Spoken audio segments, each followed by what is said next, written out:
Morning students. तो बेटा हमारा चल रहा था metal and non metal. So today we are going to start the next topic, that is fourth reaction, that is the reaction of metal with salt solution. तो basically हमेशा क्या होता है, तगड़ा आदमी कमजोर आदमी को क्या करता है, उसकी जगह से उठा सकता है ना इजीली। तो सेम कंसेप्ट हमें यहाँ पे अप्लाई करना है कि जो मेटल ज़्यादा रिएक्टिव होगा वो क्या करेगा, अपने से कम रिएक्टिव मेटल को डिस्प्लेस कर देगा। केमिकल रिएक्शन इक्वेशन में भी हम लोगों ने पढ़ा और आप लोग को आइडिया भी है इस बारे में। सपोज करो किसी जिंक की स्ट्रिप को हमने कॉपर सल्फेट के सॉल्यूशन में डाल दिया, तो जो जिंक का मेटल है वो ज़्यादा रिएक्टिव है। रिएक्टिविटी सीरीज इससे अगला टॉपिक है। वो जिंक जो है वो कॉपर से ऊपर प्रेजेंट है, तो जिंक ज़्यादा रिएक्टिव है, वो क्या करेगा, कॉपर को यहाँ से हटा देगा कि भाई हट जाए यहाँ से, मुझे आने दे, क्योंकि तगड़ा है, ठीक है ना, इसकी रिएक्टिविटी ज़्यादा है। और क्या बनाएगा, जिंक सल्फेट प्लस कॉपर। ठीक है, क्यों हो रहा है ऐसा रिएक्शन, क्योंकि जिंक ज़्यादा रिएक्टिव है कॉपर से। और जो पहले कॉपर सल्फेट का ब्लू कलर था, अब जैसे ही जिंक सल्फेट बना, सॉल्यूशन कैसा हो गया, कलरलेस। तो ब्लू से कलरलेस सॉल्यूशन, ठीक है ना। तो हमें पता चल रहा है कि हमारी रिएक्शन क्या है, हो रही है, यानी ब्लू कलर से सॉल्यूशन कैसा हो रहा है, फेड हो रहा है आपके पास। और जो ये कॉपर है वो क्या करेगा, कॉपर सल्फेट के सॉल्यूशन में जो हमने जिंक की स्ट्रिप दबाई थी, डिप की थी, उसके ऊपर क्या होगा, कॉपर डिपॉजिट होना स्टार्ट हो जाएगा। अगर मैं उल्टा करूं, जिंक सल्फेट में कॉपर डाल दूं, अब कॉपर तो कम रिएक्टिव मेटल है, वीक है, तो ठीक है ना, कोई भी कमजोर इंसान तगड़े को दबा थोड़ा सकते हैं। तो ये कॉपर जो है वो जिंक को डिस्प्लेस नहीं कर पाएगा और कोई भी रिएक्शन यहाँ पे नहीं होगी। बहुत इंपॉर्टेंट रिएक्शन है कंपटीशन के लिए। क्यों हो रहा है ऐसा, because copper is less reactive then zinc. Similarly अगर गोल्ड की प्लेट को आप डीप कर दो कॉपर सल्फेट में तो भी रिएक्शन नहीं होगी, प्लैटिनम को डीप कर दोगे तो भी रिएक्शन नहीं होगी। वाई, बिकॉज गोल्ड और प्लैटिनम दोनों ही लेस रिएक्टिव मेटल है, किससे, कॉपर से। The basic concept is that कि more reactive metal can displace the less reactive metal, but the less reactive metal can't displace the more reactive metal। ये concept आपको ध्यान में रखना है। नेक्स्ट है बेटा रिएक्टिविटी सीरीज ऑफ मेटल और एक्टिविटी सीरीज ऑफ मेटल। ये क्या होता है, मेटल्स की अरेंजमेंट होती है। जब मेटल को इस तरह से अरेंज किया जाए, कैसे, डिक्रीजिंग ऑर्डर ऑफ रिएक्टिविटी की फॉर्म में, तब उसको हम क्या बोलते हैं, रिएक्टिव सीरीज और एक्टिविटी सीरीज ऑफ मेटल। अब ये सीरीज आपको ध्यान होनी चाहिए। इस सीरीज में सबसे ऊपर क्या प्रेजेंट है, लिथियम, और सबसे नीचे क्या प्रेजेंट है, प्लैटिनम।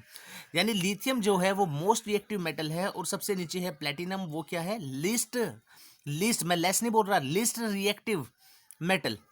और बीच में आपको कहीं हाइड्रोजन दिखाई दे रहा है, ठीक है ना, जिसको हम स्टैंडर्ड मानते हैं। तो हम जनरली ये मान के चलते हैं कि हाइड्रोजन से ऊपर जितने भी मेटल प्रेजेंट है वो सारे एक्टिव मेटल की सीरीज में आते हैं, और नीचे वाले मेटल जो होते हैं वो लेस एक्टिव मेटल की सीरीज में आते हैं। इस रिएक्टिविटी सीरीज का फायदा क्या है, अभी हम लोगों ने देखो जिंक की स्ट्रिप को डीप किया था किसमें, कॉपर सल्फेट के सॉल्यूशन में।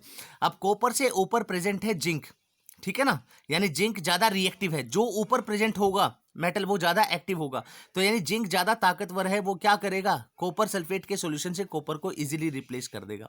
अगर कंपटीशन के अंदर कॉपर सल्फेट की बजाय वो बोले जिंक की स्ट्रिप को डिप किया आयरन सल्फेट में, तो जिंक क्या करेगा, आयरन को भी डिस्प्लेस कर देगा, निकल को भी कर देगा, निकल सल्फेट में डिप करेंगे तो, लेड सल्फेट में डिप करेंगे तो लेड को भी डिस्प्लेस कर देगा, कॉपर सल्फेट में कॉपर को भी कर देगा। तो कहने का मतलब ये है कि एक्टिविटी सीरीज में जो ऊपर वाला मेटल है वो अपने से नीचे वाले मेटल को डिस्प्लेस कर सकता है, लेकिन नीचे वाला मेटल ऊपर वाले मेटल को डिस्प्लेस नहीं कर सकता। यही फायदा है हमें एक्टिविटी सीरीज का, जो आपको याद होनी चाहिए। बस एक बार रफली आइडिया आप लोगों को होना चाहिए, खासकर आपके सिलेबस में आपको पता होना चाहिए लिथियम, उसके बाद है आपके पास जिंक, आयरन, निकल, लैड, कॉपर, और लास्ट वाले सिल्वर, गोल्ड एंड प्लैटिनम। और जो प्लैटिनम है वो बिल्कुल लीस्ट रिएक्टिव मेटल है। अब रीज़न क्या होता है इस डिफरेंट रिएक्टिविटी का, बेसिकली जो एक्टिविटी सीरीज के अंदर जो मेटल्स हैं उनकी जो रिएक्टिविटी का बेसिस है वो है tendency of metal to lose electron. अगर कोई मेटल इलेक्ट्रॉन्स को इजीली लॉस कर देता है और पॉजिटिव आयन बना लेता है, तो इसका मतलब वो इजीली रिएक्ट कर सकता है दूसरे सब्सटेंस के साथ, ठीक है ना, इसलिए वो रिएक्टिव मेटल होते हैं। अगर कोई मेटल इजीली इलेक्ट्रॉन्स को लॉस नहीं करता, ठीक है ना, और पॉजिटिव आयन इजीली नहीं बना पाता, तो वो मेटल क्या करेगा, दूसरे सब्सटेंस के साथ बहुत स्लोली रिएक्ट करेगा, इसलिए वो लेस रिएक्टिव मेटल्स होते हैं। फॉर एग्जाम्पल, जैसे आपके पास displacement of hydrogen from acid by metal. भाई मेटल को जब हमने हाइड्रोजन के अंदर अंदर सॉरी एसिड के अंदर डीप किया तो हमेशा हाइड्रोजन लिबरेट होती है, लेकिन सभी केसेस में हाइड्रोजन थोड़ा लिबरेट होती है बेटा। कौन से केस में हाइड्रोजन लिबरेट होगी? जहां पे मेटल क्या होंगे, रिएक्टिव होंगे। फॉर एग्जांपल जिंक, मैग्नीशियम और निकल का मैंने एग्जांपल लिया।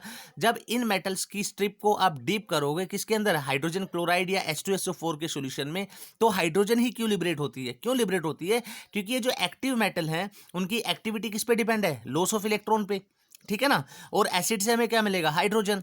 तो ये जो मेटल है जिसको मैंने M से रिप्रेजेंट किया, वो जब M पॉजिटिव बनाएगा तो इलेक्ट्रॉन लॉस करेगा, और दूसरी तरफ एसिड से हमें जो H पॉजिटिव मिलेगा वो क्या करेगा, मेटल के लूज हुए इलेक्ट्रॉन को लेगा और क्या बनाएगा, हाइड्रोजन। और जब हाइड्रोजन बनेगी इस तरह से तो बहुत सारी हाइड्रोजन बन रही होंगी वहां पे, तो दो हाइड्रोजन आपस में मिलकर क्या बनाएंगी, हाइड्रोजन गैस, जो कि लिबरेट हो जाएगी। यानी जो एक्टिव मेटल होंगे, ठीक है ना, the metal lies below hydrogen in the reactivity series, लेकिन जो मेटल हाइड्रोजन के नीचे लाई कर रहे हैं जैसे कॉपर, सिल्वर या गोल्ड, वो हाइड्रोजन को लिबरेट नहीं कर पाएंगे। लेकिन जो मेटल हाइड्रोजन से अबोव होंगे वो क्या करेंगे, वो एसिड से क्या करेंगे, हाइड्रोजन को लिबरेट वेरी इजीली वहां पे कर देंगे। ये कंसेप्ट आपको क्लियर होना चाहिए। नेक्स्ट है reactivity series and the displacement reaction. बिल्कुल वही है जो अभी अभी थोड़ी देर पहले हमने किया कि most reactive metal can displaces the less reactive metal easily. Same example I am going to take over here, that is zinc strip when dip in the copper sulphate solution.